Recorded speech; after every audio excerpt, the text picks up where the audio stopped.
माझ्याकडं साळुंगे नावाचा व्यापारी आणि काही शेतकरी आले. शेतकऱ्याने 14 गायी त्या व्यापाऱ्याला विकलेल्या होत्या. त्या गायी घेऊन ज्यावेळी तो व्यापारी बाहेर निघाला त्यावेळी कोल्हापूर हद्दीमध्ये कागलला त्या गायी गोरक्षकाने अडवल्या. पोलीस स्टेशनला त्या गायी जमा केल्या.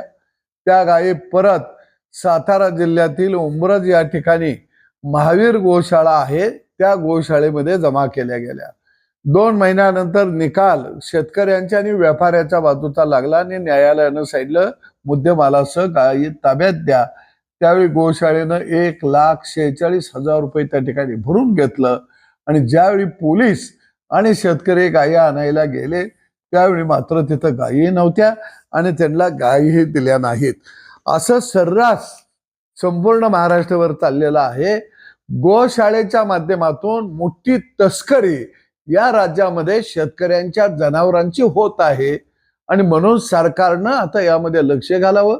दुग्ध विकास आणि पशुसंवर्धन मंत्री यांनी या शेतकऱ्याच्या गंभीर प्रश्नाकडे लक्ष घालावं.